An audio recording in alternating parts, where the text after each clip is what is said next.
pembeli. Biasanya tadi ada 40 calon pembeli gitu ya. Dari 1000 turun ke 200, turun ke 40. 40 kemudian turun jadi 8. 8 ini adalah orang yang siap udah action nih. Bentar lagi mau oke deh, aku mau beli dari toko online ini gitu. Biasanya tetap butuh, mau kita diemin aja atau lebih baik kita dorong atau kita lakukan strategi apa nih Pak biar akhirnya orang mau membeli produk atau jasa kita? Ya, dengan menggunakan sosial media tadi, ya saya kira salah satunya bagus juga itu tadi dengan Instagram misalnya.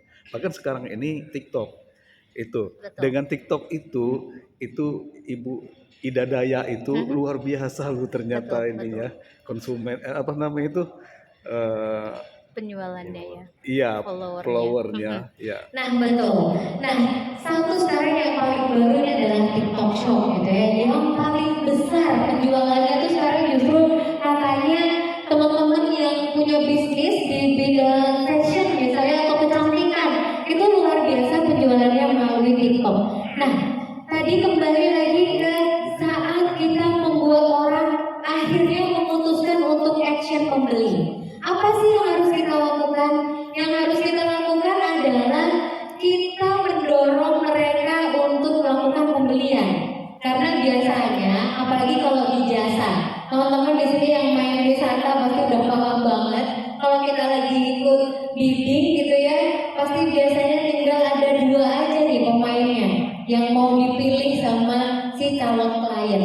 Nah, saat kita kayaknya ini udah mau sama kita nih, ternyata kita masih perlu melakukan dorongan lagi. Ada strategi-strategi yang harus kita lakukan. Salah satunya apa? Kita sampaikan ke mereka tentang nilai lebih dari produk atau jasa kita. Jadi kalaupun harga yang kita jual itu lebih mahal, mereka nggak akan khawatir atau mereka akan tetap ngambil dari kita. Karena apa? Karena sekarang banyak orang itu yang nggak mau atau nggak percaya diri menyampaikan nilai lebih dari produk atau jasanya. Kayak misal yang di pariwisata, baru kejadian beberapa hari yang lalu sebelum saya kembali ke sini. Jadi mereka itu lagi mempertimbangkan karena kami hanya selisih 70.000 dari kompetitor yang satunya. 70.000 dikali 90 ya, iya pastinya akan jadi banyak gitu ya. Tapi akhirnya kalau udah ngelihat gelagat mereka kayaknya nggak jadi nih sama kita, kayaknya berat nih. Saya nelpon lagi, bahwa saya sampaikan Bapak kalau misalkan karena saya dapat bocoran, selisih 70.000 itu dapat bocoran dari orang dalam gitu ya. Di situ saya nelpon lagi Bapak, kalau misalkan harga kompetitor itu lebih rendah, saya boleh nggak saya jelasin sekali lagi Pak, kenapa kami lebih mahal? Yang pasti karena kami begini. Mungkin di sana itu tidak ada. Jadi Bapak nanti harinya Bapak tidak akan lagi keluar uang untuk tipping misalnya, karena kami sudah include. Memang jadi kesannya terlihat mahal Pak, tapi sebenarnya itu sudah murah. Bahkan mungkin kalau harinya nanti ada tarikan lagi untuk tipping itu jadi lebih murah, lebih mudah, lebih murah gitu ya. Jadi kita harus percaya diri untuk menyampaikan nilai lebih dari produk atau jasa kita.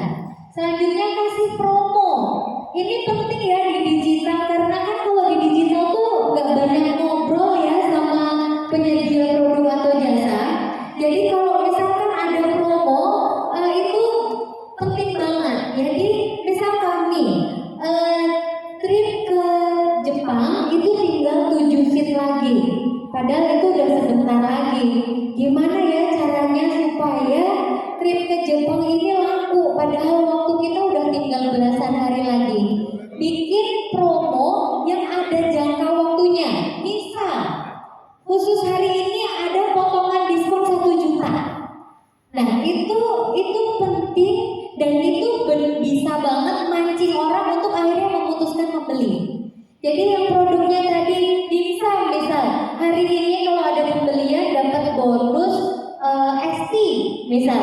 Padahal itu cuma minuman, tapi kadang kita kalau lagi ke Indomaret aja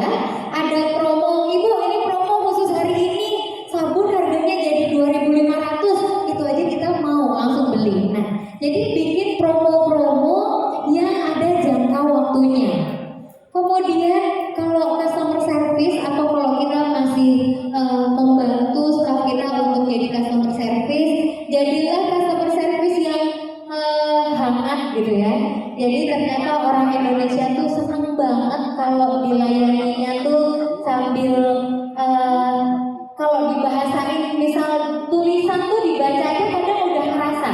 Kalau kita ngetiknya sambil jutek tuh ternyata hasil bahasa yang ditampilin tuh juga jadi jutek gitu ya. Jadi kalau misalkan kita punya bisnis, orang-orang yang ada di garda depan, yang jadi admin, yang jadi CS, itu adalah orang-orang yang ramah, yang cepat merespon, kemudian dia paham betul dengan kekuatan produk kita, gitu ya. Di sini ada pengalaman nggak yang mau beli sesuatu terus yang beli jutek akhirnya nggak jadi beli? Iya kan? Pasti banyak yang seperti itu. Oke. Ini tips-tips ya kalau misalkan kita di digital marketing, kita jualan melalui internet, kita jualan lewat sosial media, itu jangan hard selling. Hard selling itu apa? Hard selling itu kalau misalkan ibu bapak sering melihat di orang jualan di status WA. Orang jualan di status WA itu kalau misalkan jualan terus sampai jahitan kayak jahitan gitu ya. Kira-kira dari updatean Bapak ada nggak Pak? Orang yang jualan terus updateannya begitu Pak? Ada. Bapak ngeliat nggak? Nah itu jangan hard selling. Jadi kalau kita di Instagram, di Facebook, di WhatsApp Story itu jangan pernah melakukan hard selling. Jadi kita sekali-kali kasih tips misal kalau kita yang bisnisnya di pariwisata jualan pahawang, kita nggak harus selalu paket pahawang 3 hari 2 malam harga sekian, enggak. Tapi misal kasih foto pahawang yang bagus, kemudian apa aja sih yang bisa dilakukan di pahawang. Kemudian kalau misal ke Tegalmas, oh main kano, di Tegalmas bisa main kano. Main kano tuh apa sih manfaatnya buat kesehatan kita? Kemudian yang jualan dimsum, apa sih vitamin apa aja sih yang ada di dimsum sampai akhirnya orang mau beli gitu.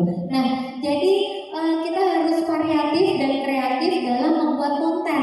Jangan terus-terusan jualan terus. Setidaknya 5 kali sharing dulu, baru penjualannya 1 kali. Jadi ya, habis ini kita semua yang punya bisnis dan memanfaatkan sosial media, kita nggak pakai cara metode yang seperti itu, gitu ya. Kemudian aktif di grup, ini penting untuk saat ini, di mana orang itu adalah dikit-dikit jualannya melalui sosial media. Kita kan WhatsApp itu juga salah satu sosial media ya. Jadi kalau lagi di grup WhatsApp, nggak usah aku jualan hari ini, nggak usah. Jadi yang penting kita rajin muncul aja, orang akan ingat. Misal mau beli dimsum, oh berarti ke bapak yang tadi, karena kayak udah nempel. Mau ke Pahawang, berarti ke siapa? Setidaknya kita nggak ngilang di grup-grup yang ada di WhatsApp. Atau misalnya kalau diajak ketemu, pokoknya intinya link itu sangat penting gitu ya, walaupun di era digital. Kemudian Instagramnya dirubah, yang Instagram bisnisnya masih pakai Instagram pribadi, tolong dirubah ke Instagram bisnis. Di sini siapa yang masih pakai Instagram pribadi untuk jualan? Udah nggak ada ya, semuanya udah pakai Instagram bisnis ya. Oke, mantap. Kemudian, berarti saya nggak perlu menerangkan lagi tentang Instagram bisnis itu seperti apa. Selanjutnya WhatsApp bisnis. Untuk yang bisnis semuanya udah pakai WhatsApp bisnis atau masih WhatsApp pribadi? WhatsApp bisnis, katalognya udah dilengkapi belum Pak? Belum. Tapi apa? Ikut grup-grup. Setelah ini kalau WhatsAppnya udah WhatsApp bisnis, kalau Bapak produknya apa Pak? Ayam tarung. Oh benar Pak. Jadi nanti apa? Oh antar daerah pun ada. Itu kalau misalkan ayam petarung yang hebat itu udah bisa kelihatan dari fotonya belum sih Pak? Oh bisa. Berarti